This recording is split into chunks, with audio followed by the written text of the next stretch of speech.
So today I'm canning some potatoes. I have about a dozen peeled and washed potatoes here. I'm going to rewash them and cube them, and then I'm going to fill up these quart jars with the potatoes.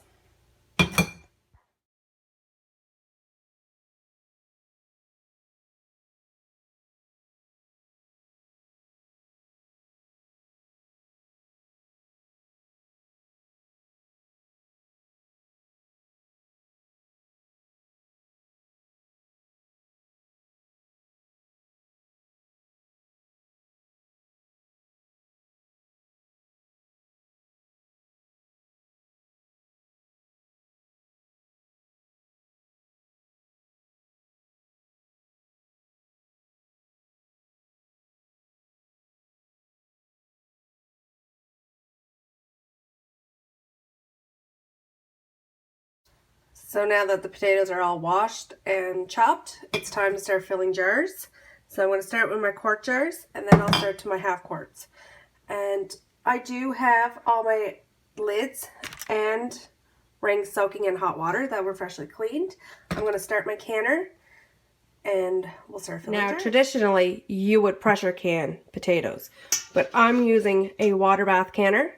I'm going to do a water bath can of potatoes.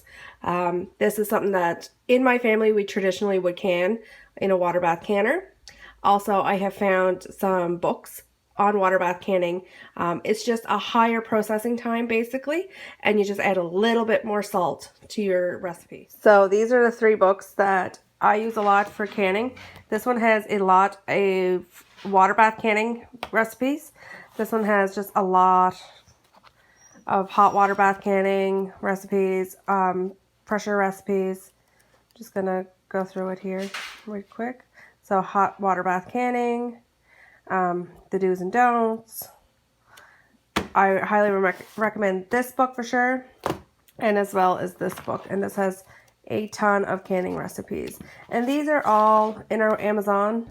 I got these off Amazon. They're about $10 each.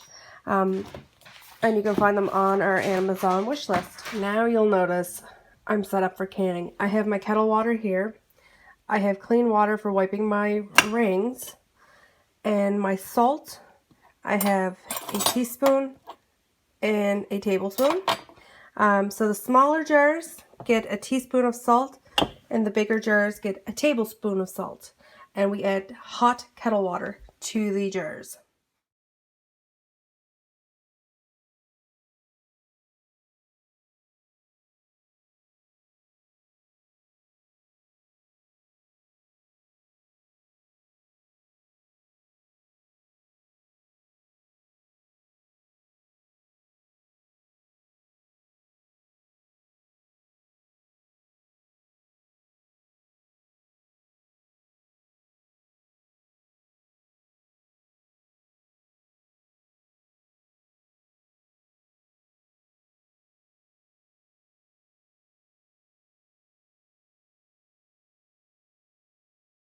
So I just have the last 3 half quart jars left. Again, I'm going to leave a 1/4 inch headspace.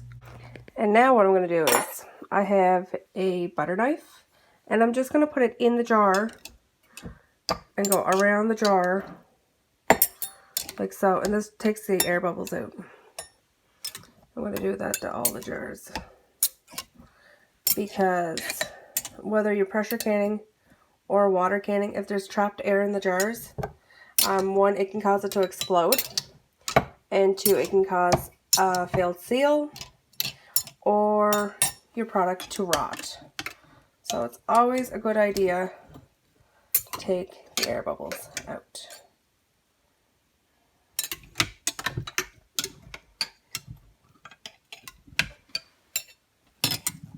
And it's just that quick. You just run your knife along the sides of the jar inside, and it's done. So now I'm going to get a clean cloth. So now I'm going to get a clean cloth. I have hot water and vinegar in this, and I'm going to get my clean cloth, and I'm going to wipe all my lids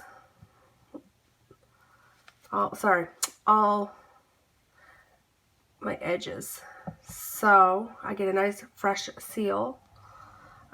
This gets rid of any salt that might have been on the edge, or water, which could result in a failed seal. And I've had probably about 15 jars fail on me this year. So I don't want no more failed seals.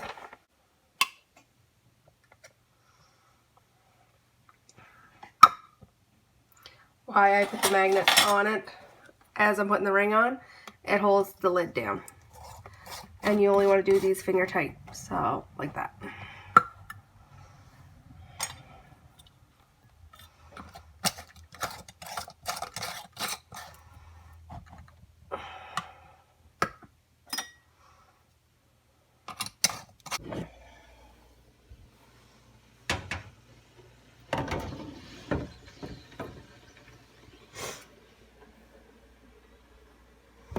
So I'm actually going to move these around a bit in here. I'm only going to do 3 at a time, which doesn't make sense really, but I know I can't fit the other 3 bottles in there.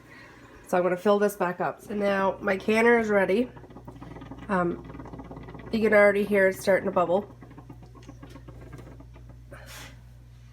It's on a high, and I'm going to set the timer. Because I'm water bath canning these, unlike pressure canning, you have a higher processing time. I'm at ground level or sea level. PEI is very low elevation. So a lot of pressure can recipes can get away with water bath canning. And potatoes, beans, and things like that, you can water bath here. It's not the recommendation, but everybody doesn't. And I'm going to set my timer. And my timer, unlike pressure canning where it would be about 35 minutes, my timer is going to be for 3 hours.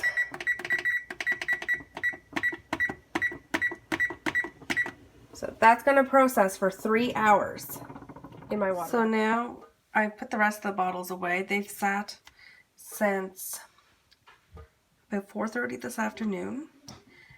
So they're nice and cold now. I've put them in underneath my pantry in my canning cupboard, and that's where they'll be sitting until we use them. So that's canning potatoes with a water bath canner.